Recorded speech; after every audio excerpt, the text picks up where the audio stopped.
Bonjour à toutes, bonjour à tous, bonjour à tous mes quatrièmes. Bienvenue sur cette vidéo de mercredi dans laquelle nous allons attaquer un nouveau chapitre qui va parler du produit, la multiplication de deux fractions.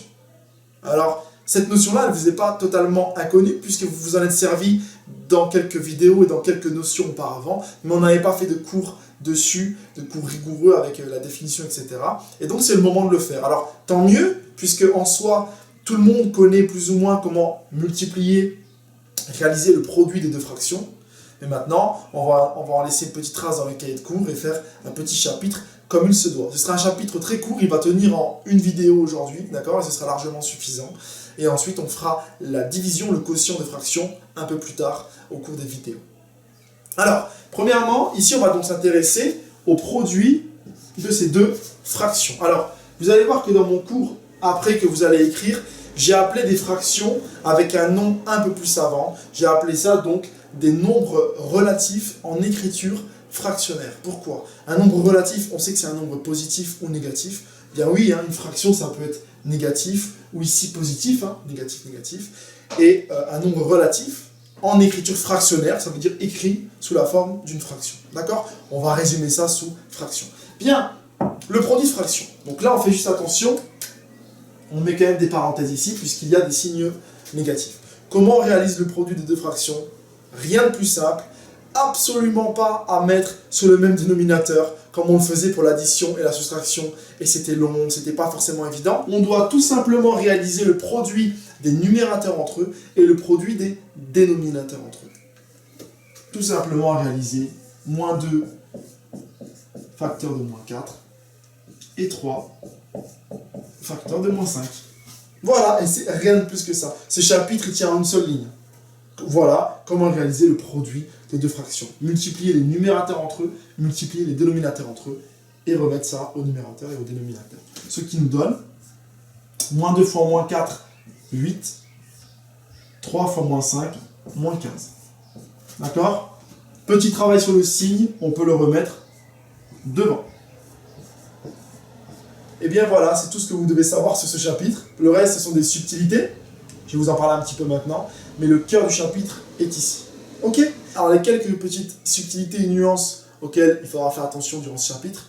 Les parenthèses. Mettez bien des parenthèses après le symbole de multiplication lorsqu'il y a des moins à la fraction. D'accord? Première chose très importante.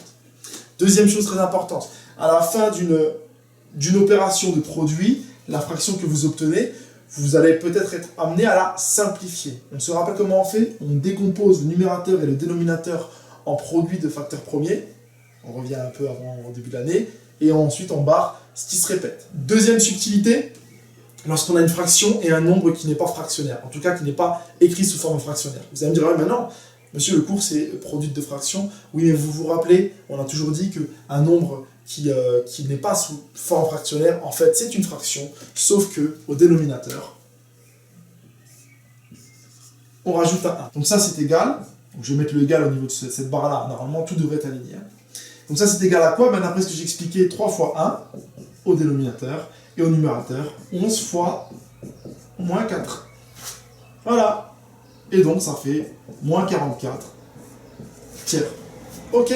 Ça, c'est aussi une subtilité à savoir, c'est que pensez bien que lorsque vous avez un nombre pas sous forme fractionnaire, et bien son dénominateur, ça vaut 1. Maintenant, très rapidement, vous serez habitué à cette gymnastique d'esprit, et vous ne serez plus obligé d'écrire sur 1. Vous ferez directement 11 fois moins 4, le tout sur 3, c'est-à-dire seulement ceci. D'accord? Voilà ce que vous devez savoir sur donc le produit de deux fractions. Alors, ce que je vais faire, dernier exemple, et après je vous laisse écrire le cours. Que se passe-t-il lorsqu'il y a un produit et une somme et une différence en même temps? Par quoi commencer? Ça, c'est comme pour les puissances. Toujours les parenthèses, les puissances, produit, quotient, somme, différence. Je fais un exemple comme ça où il y a quelques opérations mélangées. Je vous le fais. Ensuite, vous aurez à écrire votre cours. Bien, prenons par exemple ce calcul-là qui est composé de deux opérations. Un produit et ici une différence. Normalement, c'est le produit qui est prioritaire, mais on commence par ce qu'il y a dans la parenthèse. Donc, je vous rappelle, on peut se souligner ce par quoi on commence pour pouvoir le visualiser. Et je réécris ce que je n'utilise pas. Donc, moins 2 tiers. Alors, je vous rappelle, le nombre 1, il a la faculté de pouvoir se réécrire sous la forme d'une fraction avec le même nombre au numérateur et au dénominateur. Alors je pourrais prendre 3 sur 3, 4 sur 4. Ici, comme c'est une différence, il nous faut deux fractions de même dénominateur. Alors prenons directement le dénominateur qui nous intéresse et réécrivons 1 comme 2 sur 2, moins 5 demi. Bien, on continue. Cela nous donne 2 moins 5, ce qui fait moins 3, hein, sur, je rappelle, dénominateur commun. 2 moins 5 moins 3. Bien. Et il nous reste enfin un produit à réaliser. Alors là, vous allez me dire, bon, on sait qu'il faut réaliser le produit des numérateurs, le produit des dénominateurs. Ici, on visualise bien moins 3, ici 2. Et là, monsieur, problème, le moins, où le mettons? On le sait tous. Au numérateur, au dénominateur, comme vous le voulez. Moi, tiens, j'ai envie de le mettre au dénominateur. Ça ne changera rien au produit final. D'accord? Au résultat final. Bien. Allons-y.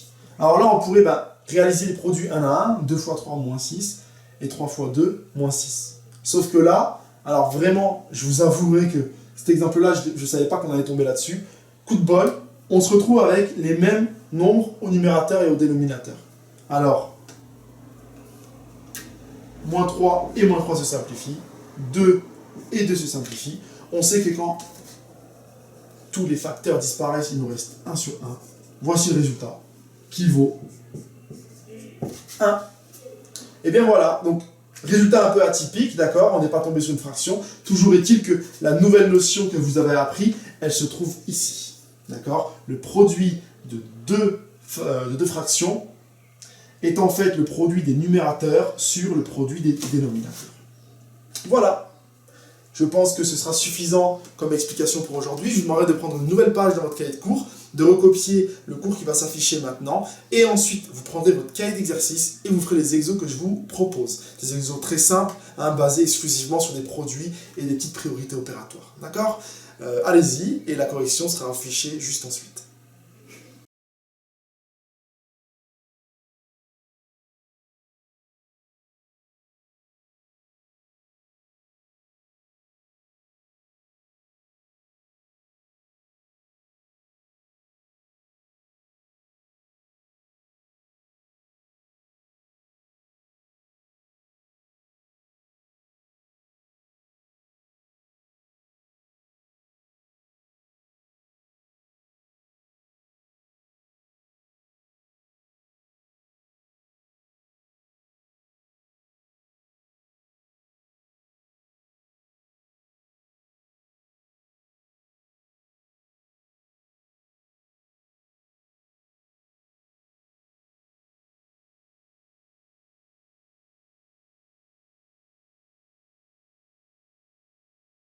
Voilà, la fin de la vidéo est proche, d'accord? On va pas pousser plus loin le concept de produit, puisque c'est un concept assez simple et assez évident au final. J'espère que vous avez compris. N'hésitez pas à reprendre cette vidéo, d'accord? N'hésitez pas surtout à me poser des questions, ok?